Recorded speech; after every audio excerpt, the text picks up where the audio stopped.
ദേശീയപാത നിർമ്മാണത്തെ തുടർന്ന് കുപ്പം കണിക്കുന്നിലെ ജനങ്ങൾ അനുഭവിക്കുന്ന ദുരിതം തുടരുന്നു. അധികൃതർ നൽകിയ ഉറപ്പുകൾ വെറും ജലരേഖയായതോടെ കഴിഞ്ഞ രാത്രി പെയ്ത മഴയിൽ പ്രദേശത്തെ വീടുകളിലേക്കും റോഡുകളിലേക്കും വൻതോതിൽ ചെളി ഒഴുകിയെത്തി. കാൽനടയാത്ര പോലും അസാധ്യമായ രീതിയിൽ റോഡിൽ 200ഓളം മീറ്റർ ദൂരത്തിലാണ് ചെളി കെട്ടിക്കിടക്കുന്നത്. അധികൃതരുടെ ഭാഗത്തുനിന്ന് അടിയന്തര നടപടി ഉണ്ടായില്ലെങ്കിൽ ശക്തമായ പ്രതിഷേധവുമായി മുന്നോട്ടു പോകാനാണ് നാട്ടുകാരുടെ തീരുമാനം. തളിപ്പറമ്പ് RDOയുടെ സാന്നിധ്യത്തിൽ ദേശീയപാത നിർമ്മാണ അധികൃതർ നൽകിയ ഉറപ്പുകൾ പാഴായതോടെ കണികുന്നിലെ ജനങ്ങൾ വീണ്ടും ദുരിതത്തിലായിരിക്കുകയാണ്.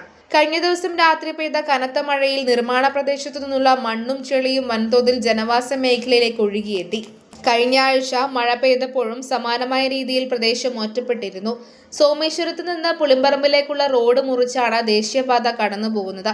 ഇവിടെ റോഡിനരികിൽ കൂട്ടിയിട്ടിരിക്കുന്ന മണ്ണാണ് ഇപ്പോൾ കണികുന്നിലെ വീടുകളിലേക്കും റോഡിലേക്കും മഴവെള്ളത്തോടൊപ്പം കുത്തി ഒലിച്ചെത്തുന്നത്.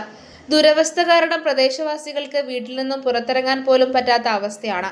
ഏകദേശം 200 മീറ്ററോളം ദൂരത്തിൽ റോഡിൽ മുഴുവൻ ചെളി കെട്ടിക്കിടക്കുകയാണ്. ഇതുകൂടാതെ സമീപത്തെ വയലുകളിലേക്ക് ചെളി ഒഴുകിക്കയറിയതോടെ കൃഷിയും പൂർണ്ണമായും നശിക്കുന്ന അവസ്ഥയിലാണുള്ളത്. റോഡരികിൽ കൂട്ടിയിട്ടിരിക്കുന്ന മണ്ണ് ഒലിച്ചു പോകാതിരിക്കാൻ കല്ല് കെട്ടി തടയുമെന്നും ഓവുചാലുകൾ കൃത്യമായി വൃത്തിയാക്കുമെന്നും ദേശീയപാത നിർമ്മാണ കമ്പനിയായ മെഗാ കൺസ്ട്രക്ഷൻസ് നാട്ടുകാർക്ക് ഉറപ്പ് നൽകിയിരുന്നു.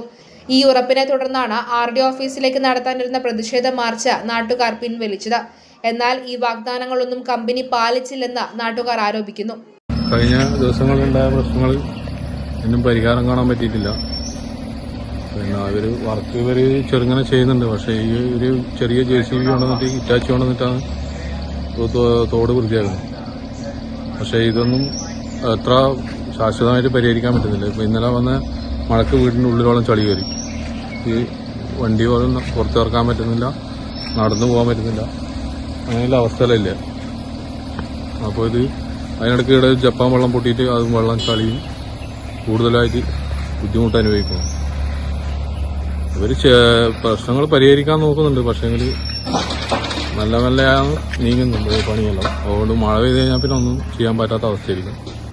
തുടർ നടപടികൾ വൈകുന്ന സാഹചര്യത്തിൽ RDOയ്ക്ക് വീണ്ടും പരാതി നൽകാനും അതോടൊപ്പം പ്രക്ഷോഭ പരിപാടികളുമായി മുന്നോട്ടു പോകാനുമാണ് നാട്ടുകാരുടെ തീരുമാനം.